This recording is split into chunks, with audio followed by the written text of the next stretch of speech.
Mari kita lihat firman Tuhan Yohanes 14 ayat 12 sampai ayat yang ke-16. Yohanes 14 maksud saya.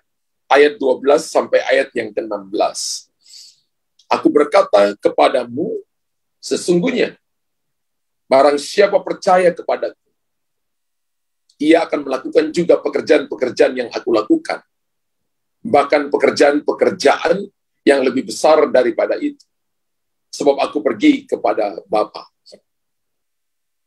Dan apa juga yang kamu minta dalam namaku, aku akan melakukannya, supaya Bapa dipermuliakan di dalam Anak. Jika kamu meminta sesuatu kepadaku dalam namaku, aku akan melakukannya. Yohanes 14 ayat 12 sampai ayat yang ke-16. Kalau Bapak Ibu lihat ayat ini dan lihat situasi yang terjadi di bumi ini, kalau kita memperhatikan cuaca saja ya, yang terjadi di Indonesia dalam beberapa tahun terakhir ini, maka kalau kita perhatikan lamanya itu musim panas dan hujan itu sudah tidak menentu lagi. Padahal biasanya setiap musim itu lamanya itu 6 bulan. Tapi bisa saja 3 bulan, yang tadinya musim panas tiba-tiba musim hujan, yang tadinya musim hujan tiba-tiba musim panas. Ya, musim sudah tidak lagi menentu. Tidak hanya musim yang berubah. Bahkan kalau kita memperhatikan berita, media-media elektronik, media-media cetak, baik itu melalui televisi, handphone kita, Bapak Ibu lihat bahwa tidak hanya musim yang berubah, suhu bumi pun berubah. Tinggi permukaan laut juga ikut berubah. Ya. Tapi mari saya beritahukan ini kepada Bapak Ibu. Alkitab katakan dunia akan semakin tua. Dan satu waktu nanti, dunia yang kita tinggal ini akan lenyap. Tapi percayakah saudara dan saya bahwa dunia boleh berubah, tetapi kuasa Kristus tidak berubah. Bapak Ibu tulis di kolom komentar, dunia boleh berubah, tapi kuasa Tuhan tidak pernah berubah. Amin. Amin. Dan bila 2000 tahun lalu, Tuhan Yesus sanggup menyembuhkan. Bila 2000 tahun yang lalu, Tuhan Yesus sanggup membangkitkan orang mati. Bila 2000 tahun yang lalu, Tuhan Yesus sanggup mengusir setan-setan. Bila 2000 tahun yang lalu, Tuhan Yesus sanggup melakukan hal-hal yang hebat, mujizat-mujizat yang besar. Maka saya percaya kuasa Kristus tidak pernah berubah dulu, sekarang, bahkan sampai selama-lamanya. Haleluya. Tema khotbah pagi hari ini adalah kuasanya tidak berubah. Dia tidak pernah berubah dulu, sekarang, sampai selama-lamanya. Mengapa kuasa Kristus tidak berubah dulu, sekarang, sampai selama-lamanya? Yang pertama, kenapa kuasa Kristus tidak pernah berubah dulu, sekarang, sampai selama-lamanya? Karena dia adalah Tuhan. Amin. Karena dia Tuhan, maka dia tidak pernah berubah. Kalau Anda percaya kepada seseorang, maka orang itu bisa nipu saudara. Kalau Anda berharap kepada manusia, Alkitab katakan terkutuklah orang yang mengandalkan manusia, tapi diberkatilah orang yang mengandalkan Tuhan.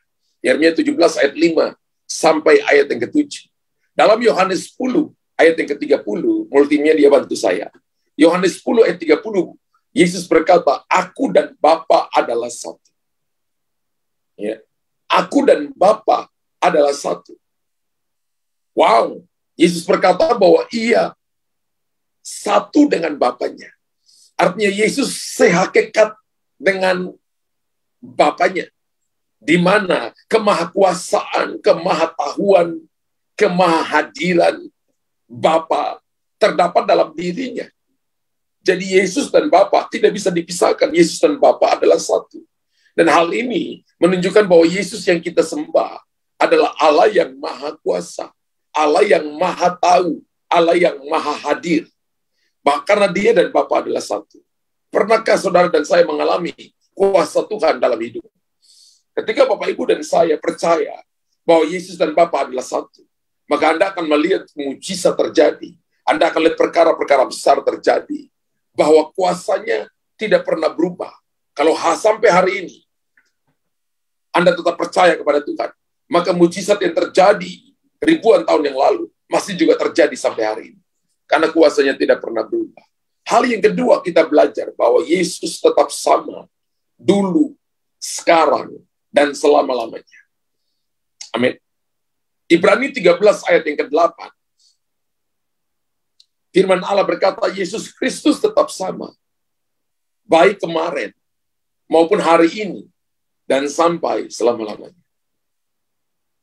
Bapak Ibu jangan berkata, saya juga tetap sama kemarin, hari ini, sampai selama-lamanya. Nggak boleh, karena kita manusia ini masih punya kelemahan. Kita masih punya keterbatasan. Masih banyak hal yang salah dari kita. Karena itu kita perlu datang kepada Tuhan yang Maha Kuasa, yang tidak pernah berubah dulu, sekarang, sampai selama-lamanya.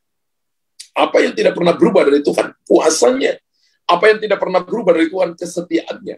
Apa yang tidak pernah berubah dari Tuhan? Firman-Nya. Apa yang tidak pernah berubah dari Tuhan? Kasih-Nya. Semua yang datang dari Tuhan tidak pernah berubah kepada saudara dan saya. Dia tetap Tuhan yang sama dulu, sekarang, sampai selama-lamanya.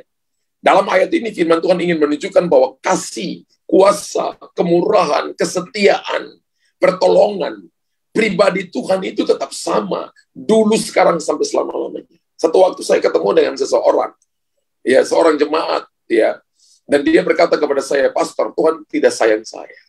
Saya tanya kepada dia, ketika saya pergi pelayanan ke satu kota, saya tanya kepada dia, "Kenapa kamu katakan Tuhan tidak sayang kepada kamu?" Iya, saya lihat teman-teman saya lebih diberkati dari saya. Saya lihat koko saya lebih diberkati dari saya. Saya lihat titi saya, meme saya lebih diberkati dari saya. Dan saya itu tidak pernah mendapatkan pujian dari orang tua saya. Jadi saya pikir Tuhan itu tidak ada. Tuhan itu pilih kasih. Dan saya tanya kepada dia, "Kamu masih sehat sampai hari ini?" Dia bilang, "Iya." "Kami masih bernafas?" Dia bilang, "Iya." Selama kamu sehat, kamu masih bernafas, itu bukti bahwa Tuhan itu tidak pilih kasih. Dan ketika kamu datang dan mencari Tuhan dengan sungguh-sungguh, maka kamu akan melihat kemurahan Tuhan. Lalu saya tanya kepada dia, "Apakah kamu punya waktu teduh dengan Tuhan setiap pagi?" Dia katakan, "Saya nggak punya waktu teduh." Saya tanya, "Kok kamu punya waktu teduh?" "Oh iya, Pastor." Dia pagi-pagi bangun, doa pagi. Ada kalanya kemudian pulang kerja, saya lihat juga dia doa waktu sore. Lalu meme kamu tadi sama dengan koko saya. Itu yang membuat perbedaan antara kamu dan mereka. Tapi ketika kamu mengikuti mereka, punya waktu saat teduh pagi, rajin berdoa, mencari Tuhan dengan sungguh-sungguh, maka kemurahannya, kuasanya, kasihnya, kesetiaannya, pertolongannya tidak pernah berubah. Dia yang sama kepada kokomu, kepada mememu juga akan sama. Saya ketemu dia kurang lebih 5 tahun kemudian. Dan dia bersaksi, dia katakan ini, "Ketika saya mulai punya waktu berdoa, rajin beribadah, kerjanya juga rajin, maka saya tahu bahwa Tuhan itu tidak pilih kasih. Dia tetap sama, dulu kemarin, bahkan sampai selama-lamanya. Kasihnya, kemurahannya, kesetiaannya, pertolongannya tetap sama." Hal yang sama juga akan terjadi kepada saudara dan saya. Ketika kita datang mencari Tuhan dengan sungguh-sungguh, maka kuasanya tidak pernah berubah. Dulu, sekarang, sampai selama-lamanya. Kalau kemarin dia menolong, maka hari ini juga dia menolong. Dan besok dia menyediakan masa depan yang penuh harapan kepada kita. Jangan membandingkan diri dengan orang lain. Jangan melihat orang lain lebih baik daripada kita. Padahal mereka membayar harga untuk bekerja sungguh-sungguh, kerja dengan rajin, membayar harga untuk berdoa, membayar harga untuk membaca, merenungkan, beribadah sungguh-sungguh. Tapi kita ini cuma mau hasilnya. Kita tidak mau berkorban waktu, korban tenaga, korban pemikiran. Kita nggak akan lihat kemuliaan Tuhan. Saya percaya bahwa ketika kita mau berkorban waktu, korban tenaga, korban pemikiran, maka kita akan melihat kemuliaan Tuhan yang besar yang akan dinyatakan bagi kita. Ingat bahwa Tuhan tetap sama, baik kemarin, hari ini, selama-lamanya. Sehingga orang percaya dapat meletakkan pengharapan. Sebagai orang percaya kita harus meletakkan pengharapan, meletakkan kepercayaan kita kepada Tuhan Yesus yang tidak pernah berubah, yang tidak yang kuasanya tetap sama, yang kuasanya tidak berkurang, kuasanya tetap sama dulu, sekarang, sampai selama-lamanya. Amin. Ketika kita mengerti ini, maka saya percaya bahwa hidup saudara dan saya akan penuh dengan sukacita, damai, dan kita akan melihat mujizat yang dulu pernah terjadi, maka sekarang pun dapat terjadi dalam hidup. Kita akan melihat mujizat yang dulunya terjadi kepada tetanggamu, kepada temanmu, akan juga terjadi kepada saudara. Ketika Bapak Ibu percaya kepada firman Allah. Pertanyaannya begini, mujizat apa yang Anda pernah alami? Saksikan kepada orang lain. Ceritakan kepada orang lain, kepada temanmu, kepada saudaramu. Supaya mereka melihat bahwa Tuhan yang kita sembah tidak pernah berubah. Dulu, sekarang, bahkan sampai selama-lamanya. Haleluya. Kuasanya tidak pernah berubah. Karena dia dan Bapa adalah satu. Kuasanya tidak pernah berubah. Karena dulu, sekarang, sampai selama-lamanya dia tetap sama. Kuasanya tidak pernah berubah karena dia kekal. Yohanes 8 ayat yang ke-58. Yohanes 8 ayat 58 berkata, kata Yesus kepada mereka, aku berkata kepadamu sesungguhnya, sebelum Abraham jadi, aku telah ada. Wow. Sebelum Abraham jadi, aku telah ada. Dia adalah Allah yang kekal. Tuhan yang kekal. Kalau kita paralelkan Yohanes 8 ayat 58 dengan Ibrani 1 ayat yang ketiga, Alkitab berkata, ia adalah cahaya kemuliaan Allah dan gambar wujud Allah, dan menopang segala yang ada dengan firman-Nya yang penuh kekuasaan. Dan setelah ia selesai mengadakan penyucian dosa, ia duduk di sebelah kanan yang maha besar, di tempat yang tinggi. Wow. Makanya kita dengar Yesus adalah yang awal dan yang akhir. Sudah ada sebelum dunia ada. Dan tetap akan ada sekalipun dunia berakhir. Ingat bahwa langit bumi dan Bima Sakti yang bisa kita lihat dengan mata ini terjadi dari apa yang tidak kita lihat dari mata. Terjadi dari dunia supranatural.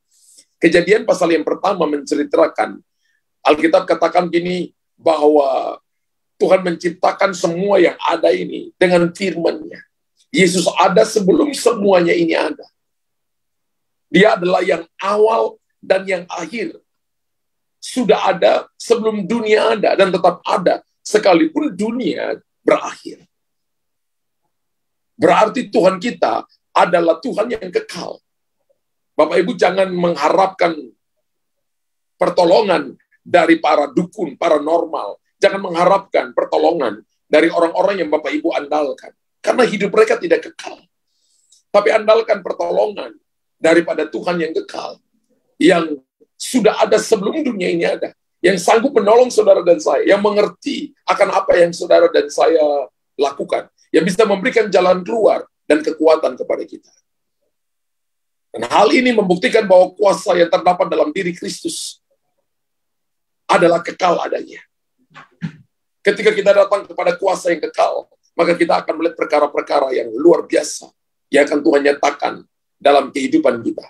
Kita akan melihat perkara-perkara ilahi yang belum Bapak Ibu dan saya saksikan akan dinyatakan Tuhan dalam hidup saudara dan saya. Kalau tadi dia adalah Tuhan, dia satu dengan Bapaknya. Dia tidak pernah berubah dulu, sekarang, selama-lamanya. Dia adalah Tuhan yang kekal. Janji yang Bapak Ibu dengarkan melalui firman adalah janji yang kekal. Ketika Bapak Ibu simpan dalam hati, simpan dalam roh, taruh dalam jiwa saudara, maka itu adalah janji kekal. Ada orang janji tapi bohong dan lupa janjinya. Tapi Tuhan berjanji dan tidak memungkiri janjinya. Yesaya 55 ayat 11, yang Bapak Ibu sering dengar, setiap firman yang keluar dari mulut Allah tidak akan pernah kembali dengan sia-sia. Firman itu akan melaksanakan apa yang dikehendaki dan akan berhasil dalam apa yang disuruhkan kepadanya.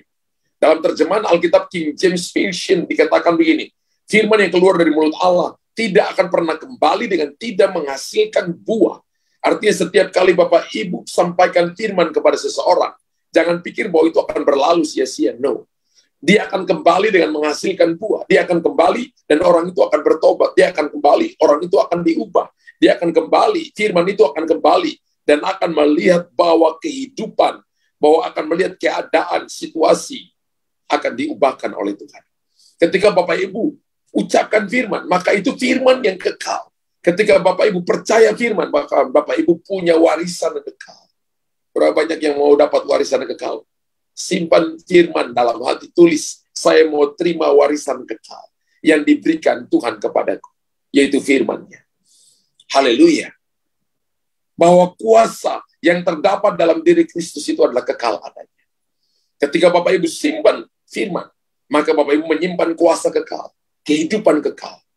Sekalipun Yesus pernah mati di kayu salib untuk menebus dosa kita, tapi kita belajar bahwa dia bangkit pada hari ketiga dari antara orang mati. Dan Alkitab katakan dia tidak mati lagi, tapi dia hidup selama-lamanya. Dia hidup dalam hidup yang kekal. Dan Tuhan berjanji dalam Yohanes 14, aku pergi ke sana menyediakan tempat bagimu. Dan ketika tempat itu jadi, maka dia akan datang dan akan menjemput kita untuk hidup bersama-sama dengan dia di dalam kekekalan. Berapa banyak yang mau hidup dalam kekekalan? Maka hiduplah sesuai dengan firman Tuhan. Percaya bahwa kuasanya tidak pernah berubah. Dia dan Bapa adalah satu. Dia tidak pernah berubah. Dulu, sekarang, sampai selama-lamanya. Dan yang ketiga adalah dia memiliki kuasa yang kekal. Dia hidup selama-lamanya. Jadi Bapak Ibu dan saya hidup di dunia ini hanya sementara, hanya 70-80 tahun. Kemudian Bapak Ibu dan saya harus kembali ya ke sorga. Atau ada yang tidak hidup sungguh-sungguh dengan Tuhan. Dia akan disimpan dalam dunia orang mati untuk suatu saat dilemparkan ke dalam dapur api. Tapi saya percaya bahwa kita yang mencari Tuhan dengan sungguh-sungguh, percaya kepada firman Allah, hari ini proses masalah itu menjadi sparring partnernya kita.